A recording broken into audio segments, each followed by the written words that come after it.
strongest bow called Haranamu, and achieved the hand of Sita Devi, the mother of all opulence. The Kshatriya spirit is displayed during marriage festivals, and there is nothing wrong in such fighting. Lord Sri Krishna discharged such responsibility fully, because although he had more than 16,000 wives, in each and every case he fought like a chivalrous Kshatriya and thus secured a wife. To fight 16,000 times to secure 16,000 wives is certainly possible only for the Supreme Personality of Godhead. Similarly, he displayed a full responsibility in every action in his different transcendental pastimes. The 14th quality, knowledge, can be further extended into 5 subheadings, namely intelligence, gratefulness, power, understanding the circumstantial environments of place, object, and time, perfect knowledge of everything, and knowledge of the self. Only fools are grateful to their benefactors. The Lord, however, does not require benefit from anyone besides himself, because he is full in himself. Still, he feels benefited by the unalloyed services of his devotees. The Lord feels grateful to his devotees for such unsophisticated, unconditional service, and tries to reciprocate it by rendering service, although the devotee also has no desire in his heart. The transcendental service of the Lord is itself a transcendental benefit for the devotee, and therefore the devotee has nothing to expect from the Lord. On the assertion of the Vedic aphorism in Sovereign Kaljidam Brahma, we can understand that the Lord, by the omnipresent rays of his effulgence called Brahma Jyoti, is all-pervading inside and outside of everything, like the omnipresent material sky, and thus he is also omniscient. As far as the beauty of the Lord is concerned, he has some special features that distinguish him from all other living beings, and over and above that, he has some special, attractive, beautiful features by which he attracts the mind of even Radharani, the supermost beautiful creation of the Lord. He is known, therefore, as Mohan, or one who attracts the mind of even Cupid. Srila Jiva Goswami Prabhu has scrutinized and analyzed other transcendental qualities of the Lord and affirms that Lord Sri Krishna is the absolute supreme personality of Godhead, Parabrahman. He is omnipotent by his inconceivable energies, and therefore he is Yogeshwara, or the supreme master of all mystic powers. Being the Yogeshwara, his eternal form is spiritual, a combination of eternity, bliss, and knowledge. The non-devotee class cannot understand the dynamic nature of his knowledge because they are satisfied to reach out to his eternal form of knowledge. All great souls aspire to be equal in knowledge with him. This means that all other knowledge is either insufficient, inflexible, and measurable, whereas the knowledge of the Lord is ever-fixed and unfathomable. Srila Sutta Goswami affirms in the Bhagavatam that although he was observed by the citizens of Dwarka every day, they were ever increasingly anxious to see him again and again. The living beings can appreciate the qualities of the Lord as the ultimate goal, but they cannot attain the status quo of such equality. This material world is a product of the Mahatattva, which is a state of the Lord's dreaming condition in his yoga nidra. Mystics slumbered in the causal ocean, and yet the whole creation appears to be a factual representation of his creation. This means that the Lord's dreaming conditions are also factual manifestations. He can therefore bring everything under his transcendental control, and thus, whenever and wherever he does appear, he does so in his fullness. The Lord, being all that is described above, maintains the affairs of the creation. By his so doing, he gives salvation even to his enemies who were killed by him. He is attractive even to the topmost liberated soul, and thus he is worshipable even by Brahma and Shiva, the greatest of all demigods. Being his incarnation of Purusha avatar, he is the Lord of the creative energy. The creative material energy is working under his direction, as confirmed in the Bhagavad Gita. He is the control switch of the material energy, and to control the material energy in innumerable universes, he is the root cause of innumerable incarnations in all the universes. There are more than 500,000 incarnations of Manu in only one universe, besides other incarnations in different universes. In the spiritual world, however, beyond the Mahatattva, there is no question of incarnations, but there are plenary expansions of the Lord in different Vaikuntha's. The planets in the spiritual sky are at least 3 times the number of those within the innumerable universes in the Mahatattva. And all the Narayana forms of the Lord are but expansions of his Vasudeva feature. And thus he is Vasudeva, Narayana, and Krishna simultaneously. He is Sri Krishna Govinda, Hare, Murari, He Nata, Narayana, Vasudeva, all in one. His qualities, therefore, cannot be counted by anyone, however great one may be. So here we have a whole list of qualities of Krishna. And as Prabhupada quotes at the beginning here, actually this is just a sampling of the qualities of the Supreme Lord, because none of his qualities are static, and whenever he performs activities, he displays qualities. And those qualities are always fresh, as if inexperienced before, even by devotees who have experienced the Lord. So the qualities always appear newer and newer. So if he has a quality like humility, that's one quality, but every time he shows humility, it's somewhat different. And it becomes more surprising every time he shows his quality of humility. So similarly for all these other qualities, whenever he shows them, they're always something a little bit different. So this way, the qualities can be expanded until they are uncountable or innumerable. This is somewhat referred to at the beginning here, where Jiva Goswami says we can take one of these qualities and subdivide it: intolerance of another's unhappiness or compassion, and then we can start dividing that into 2: protection of unsurrendered souls and being a well-wisher of the devotees. So, in different circumstances, the Lord shows his mercy in different ways to different jivas. So the importance of this is to show the attractive nature of the Supreme Lord. The question was asked, why are you grieving?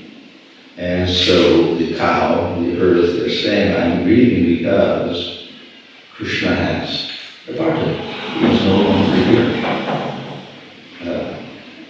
And because he's absent, then the opposite happens. We end up with a place with no good qualities at all. It's Kali Yuga.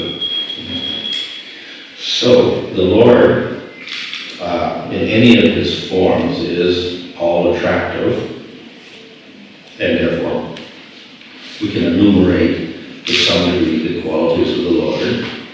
But we see in Bhakti Rasa Sindhu that Rupa Goswami, he gives 64 qualities of the Lord, but 50 are qualities which the jiva can also achieve in small quantity. And then we have 5 more qualities that Shiva can display, and we have 5 more qualities that Vishnu forms can display. So then Vishnu forms can display 60 qualities. And then we have 4 extra qualities for Krishna. So qualities are there in all the forms of the Lord, but some forms display more qualities than others. Some will display particular qualities more strongly than other qualities. And then Krishna displays qualities the others don't really display. So therefore we can also say that Krishna is therefore the most attractive because he displays more qualities than the others. And even if he displays similar qualities out of 60, when he displays them, they become more remarkable than when the other forms of the Lord display them. And thus, the name Krishna is very suitable for Krishna, because that means, well, attractive. He's the most attractive form. So we don't want to criticize other forms of the Lord, because actually they're not different. So Rupa Goswami states that. He says, Siddhantatas aveya. By Siddhanta, according to our philosophical position, there is no difference between Vishnu and Krishna.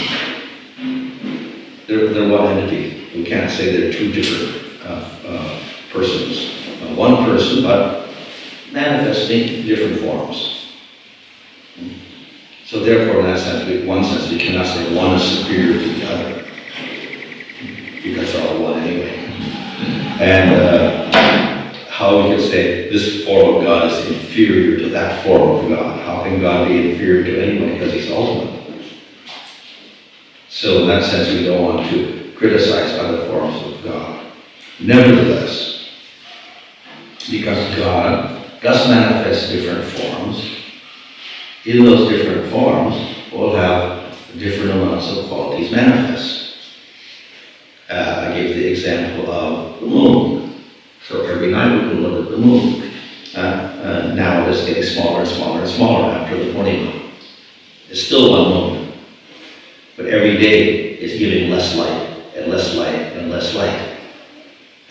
So in a few days, even if the moon is out, it's quite dark because there's only a little sliver of the moon there. And then after that, it seems to disappear. And then again, it starts getting bigger and bigger and bigger again. So one moon displays different amounts of light. So similarly, one Supreme Lord displays different amounts of qualities in these different forms. Okay? So they're just like the phases of the moon. So some forms can be classed as the Tritiya, the Tritiya, or the Chaturthi, and then we get up to the Dasami, the Kalasi, and Dwadasi, and Trayodasi, and Chaturdasi, and Purnima. When you get to Purnima, then that's Krishna, that form of the Lord who manifests the most qualities of all, and the others manifesting less. In that sense, then we say, yes, Krishna is superior to the other forms. Of course, a more accurate way of saying that is the form of Krishna manifests all qualities in the most spectacular way that the other forms don't. That's all. And therefore, we put him in a special position. We call him Srimad Bhagavatam. So it's very difficult to enumerate all of those qualities, but just to give us a comparison between the different forms, the nectar devotion classifies that Krishna's got 4 extra qualities, Vishnu has 60 qualities, Shiva gets 55 qualities, Jivas can manifest 50 of those qualities a little bit. And we have to understand that these qualities are not material. The controversy always arises because many people will say, how you can give qualities to a spiritual entity, because qualities are material. You see this list here: truthfulness, cleanliness, intolerance, others unhappiness, power to control anger, self-satisfaction, straightforwardness. These are qualities that belong to the material world. And when we see a person who has these qualities, then we say, oh, he's a very nice person. And if he doesn't have the qualities, we say he's a very bad person. So they are material qualities. So how we can say that God has these qualities if he's supposed to be spiritual? So this, of course, is the impersonal aspect of God. Yes, God has an impersonal aspect where he doesn't expect qualities at all. But there is another form of the Lord who has qualities. Those qualities are expressed in particular forms of the Lord, such as Ramchandra or or Krishna. Those qualities are not material qualities. We give them the same name, but they're different. The qualities in the material world all arise through the gunas and they're all temporary. And when a person disappears, the quality disappears. And when all the universe disappears, all the gunas which produce the qualities also disappear into property. So they're temporary things. But when these qualities manifest in the Supreme Lord, they're eternal. They're never subject to destruction. And even if the jiva attains the spiritual world, then he also gets qualities which are eternal. He manifests eternal qualities also. So that when we speak of qualities in the Lord, or qualities in the devotees of the Lord in the spiritual world, they are different from the material qualities. So we should not have faced this objection, how you can be qualities of the Supreme Lord, because all the qualities we see here are material. Answer is, no, they're not material. They're not subject to decay. They have no fault. They're not, they do not arise through the gunas of material nature. They arise through the very nature of the Supreme Lord and through his expansions, the devotees of the spiritual world. So, we can say that another way of saying this is that the quality, any good quality that manifests in the material world is a reflection of a quality in the spiritual world. So, if the Lord has truthfulness and cleanliness, these qualities are reflected here in the material quality of truthfulness and cleanliness. And therefore, they look similar. We can extend that further and say, because there are forms in the spiritual world, beautiful forms, like Ramchandra or Krishna, therefore there are beautiful forms in the material world also. Or, we can also say, because there are relationships in the spiritual world, such as Madhurya Rasa, or Satya Rasa, or Vatsalya Rasa, or Dasya Rasa, or Shanta Rasa. Therefore, in the material world, we also have these relationships. So we have friendship among friends, we have the love of the mother for the child, we have conjugal love relationship, we have servitude, and we have Shanta Rasa also. So it's not that the spiritual world is material because it has the same qualities, rather the material world is a reflection of the spiritual world, so therefore there are similarities there. But it's similar, but the material qualities, the material rasas, the material forms are temporary and imperfect, and therefore they're called reflections. But there's a similarity. Because of the similarity, then we can, to some degree, understand the spiritual nature of the Lord, the spiritual nature of rasas, etc.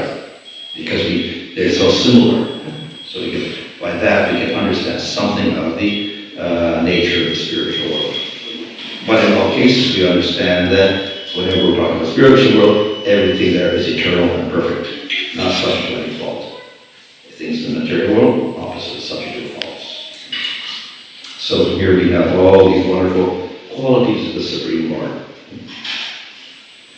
We often emphasize the qualities of the Lord because these qualities are a form of attraction for the Lord. If the Lord doesn't have any qualities, how can we become attracted to Him? So we have rasas, like Dasya Rasa. So in Dasya Rasa we're a servant and we become attracted to the Supreme Lord. So why are we attracted to Him? Because He has qualities that show Him as an ideal master whom we could serve nicely. So the Dasya Rasa is based upon the attraction of the jiva to the Supreme Lord because he has wonderful qualities. And of course, a wonderful form. And we'll have the same analogy in the material world. Why are people attracted to other people? One, because of their form. The man looks nice, or the woman looks nice in form. The other is qualities. They have nice qualities. You become attracted to the person that way. So, therefore, it's natural for the Lord to display his wonderful qualities and his wonderful form. As well, how do the qualities manifest? How do we understand the Lord has a particular quality like chivalry? And as Prabhupada explains in the purport, we have many examples of Krishna showing his chivalry through different actions, different pastimes. He steals Rumini, steals different queens. He fights with Kshatriyas. This is chivalry manifesting. So the qualities of the Lord are often manifested through pastimes, through actions. So all three things go together: the actions of the Lord, the qualities of the Lord, and the form of the Lord. And that way, the jiva can establish his relationship of love with the Supreme Lord by experiencing the qualities, the form, and the activities of the Lord. So they're all necessary. And they're actually intrinsic in the Lord when he displays himself as Bhagavan. And we'll see the same thing in the material world. How do we define an object, even scientifically? One is how it behaves, its activity.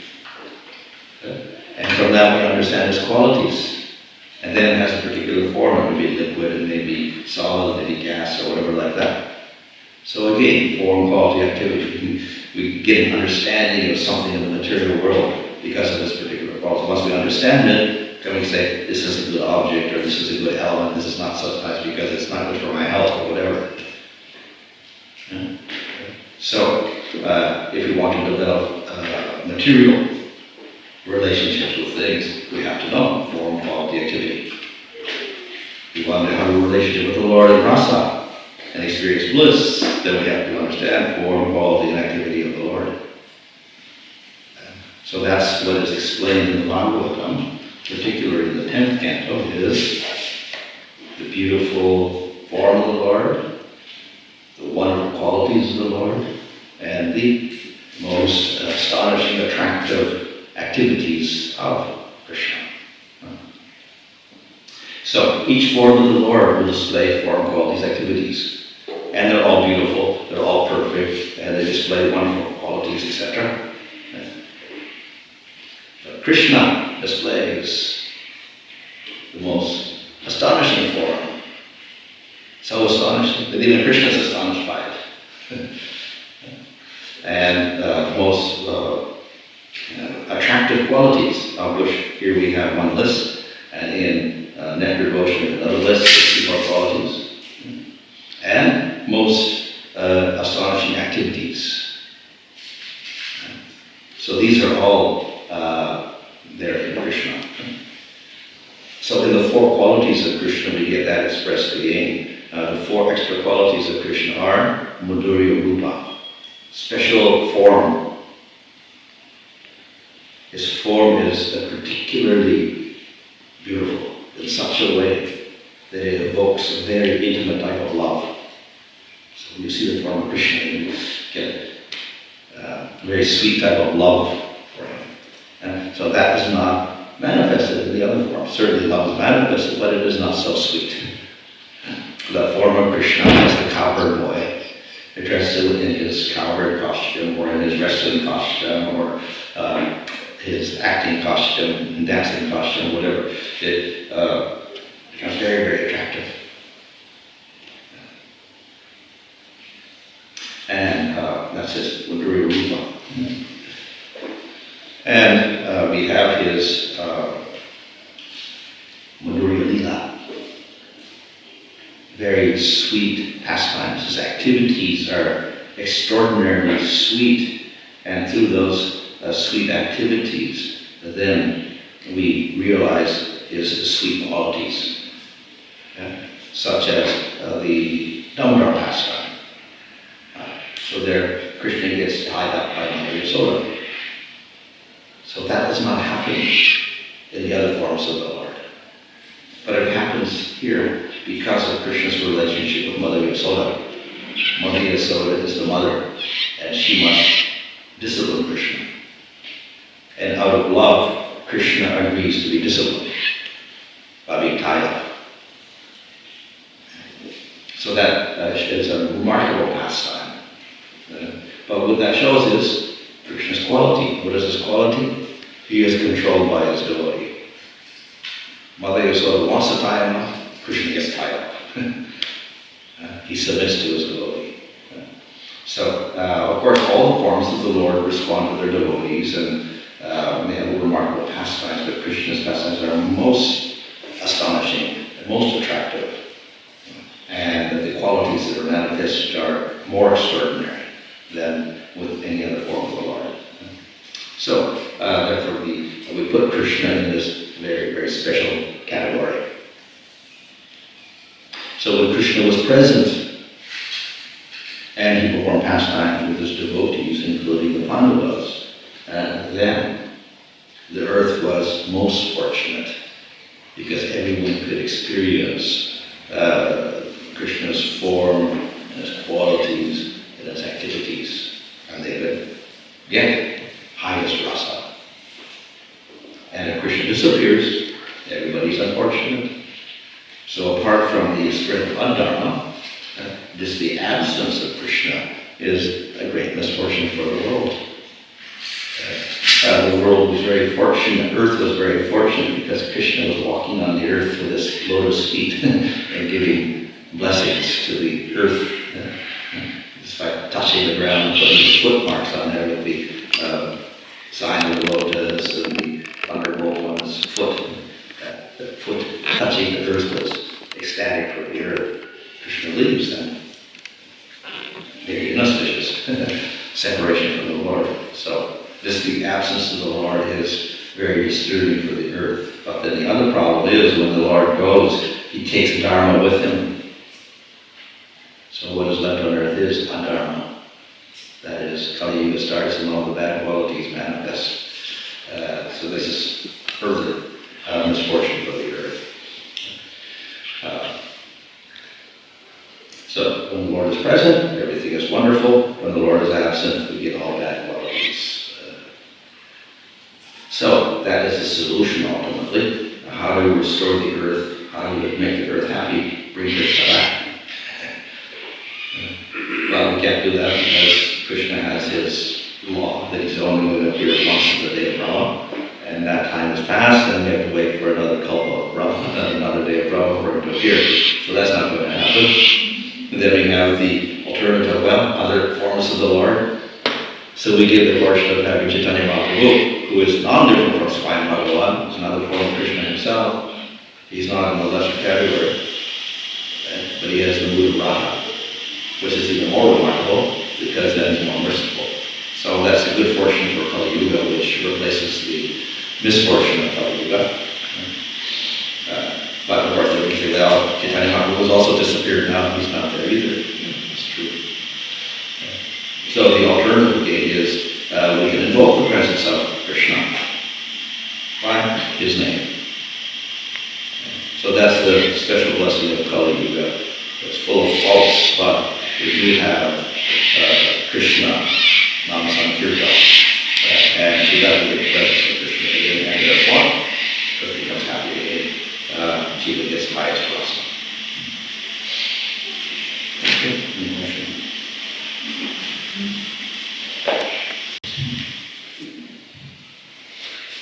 So Maharaj, you mentioned previously once in a day Brahma, Krishna, Bhagavan Swami Krishna appears, and the other 999 Dwapara Yugas, it's a form of Vishnu. But when we're talking about the Dasavatar, so different people claim that because Krishna and Balaram are on that list of the Dasavatar expansion of Vishnu, therefore that Krishna and Balaram is also Vishnu, and not the original Swayam Bhagavan. So how would we counter that argument? Well, being original or non-original doesn't make too much sense because we say this form of the Lord is eternal. So however he appears, we can say that Krishna is not eternal because he was born in the prison house of, from Devaki and Vasudeva. So how can he be eternal? Well, obviously we know he is eternal, and this is just a pastime that he manifests himself as the child of Vasudeva and Devaki there. But he's actually eternal. So it doesn't really matter where he comes from. Whether he comes from Vishnu or Vishnu comes from Krishna, ultimately what we want to say is that Krishna manifests these special qualities of sweetness that Vishnu does not. So that gives a special bliss that is not available there, a more intense bliss. Because of that, we put Krishna in higher position. So this, and of course, first to second doesn't really matter because, it keeps repeating itself over and over again, so it doesn't really matter who's first, who's second, or whatever.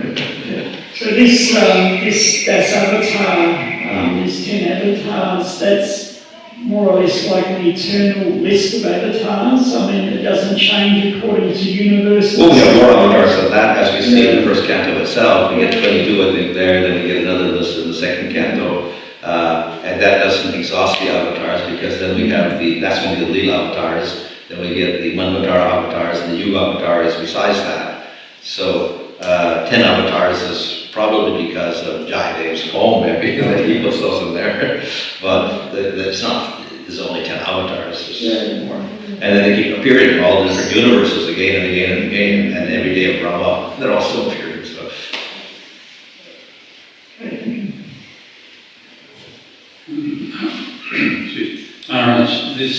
That was a nice list that's given in the Bhagavatam of all good qualities given maturely, considering those qualities. Yeah. But we know if the list was composed by the Vrindavan Vasis, there would be some maturely bad qualities, like is it cheat and thief and so on and so forth. And you speak, and when you try and transfer those into the mature world, then they're no longer good qualities. Bad qualities of Krishna. Yeah. So we have all the good qualities, and then particularly in Krishna, not so much in the other forms, but in Krishna, he seems to show the bad qualities also. So he may steal and lie and cheat or do whatever, particularly in his Vrindavan pastime. So how do we account for that? So of course these are parts of the pastimes in the spiritual world, and it increases rasa. And so how do we explain it though? Why would he cheat? Why would he steal or lie? In one sense we can say this is the achintya nature of the Lord. Achintya means that inconceivable. So usually it's inconceivable because we have contradiction. So for instance, philosophically speaking, contradiction is Veda and Aveda. Only one entity exists, or many entities exist. Only Brahman exists, or Brahman, Jivas, and Prakriti exist. That's Veda. Aveda is only Brahman exists. So, one or the other. So the Shankaracharya say, Aveda, only Brahman exists. Vaishnavas say, no, there is Brahman, there is Jiva, and there is Prakriti, Dvaita, or Veda. Lord Chaitanya says, both. How is it possible to have both? But there's only one Brahman, but there's Brahman, Jiva, and Krishna. It's a contradiction. How do we solve it? Achintya Shakti of the Lord. So he can be one, and nothing else exists, or we think it exists. Why? Because of the Achintya Shakti of the Lord. So that's contradiction. So then we have qualities. One of the qualities you can say is truthfulness. But then Krishna lies. I didn't eat the dirt. So, okay, it's a contrary quality. How can we say that Krishna's manifest truthfulness when he's telling a lie? We say that again, achintya, this is the nature of Krishna. He can do the opposite. But even if he does the opposite, it doesn't in any way become a bad quality. Again, in the Damodar Lila, we find that Krishna gets tied up. but he's a supreme independent. He binds up all the jivas with karma. How can the Lord get tied up by anything? But he gets tied up by prema. So due to prema, then we'll see things which look contrary to the normal qualities. It's because of prema that Krishna may lie, that he may get tied up or whatever. And we see in the Damodar Lila also, Krishna shows fear and he cries when he sees the stick that Mother Yasoda is holding. But the Supreme Lord is fearless. Why? And how can he cry? We have tears. So it looks like contradiction. So the Lord is a Chinta and he can show the opposite quality, but he does, it's a great quality. So these are all just aspects of Krishna. Now these are the qualities, spiritual qualities. Then we can also list the other qualities, lying, cheating, etc., spiritual qualities of Krishna. But that would confuse people. But they're actually his qualities also. But they actually are within the positive qualities. In other words, just like we have the secondary rasas, but they depend on the primary rasas. So we have secondary rasas of fear and anger and disgust and lamentation. How can that exist in the spiritual world? There are some categories that get attached to the primary rasas of Mandurya or Sakya or Vatsalya, etc. And within that, then we get a little fear, which stimulates the rasa. So in other words, the bad qualities or the bad rasas or whatever, they support and nourish the positive qualities. So that's how they exist in the spiritual world, to increase the rasa.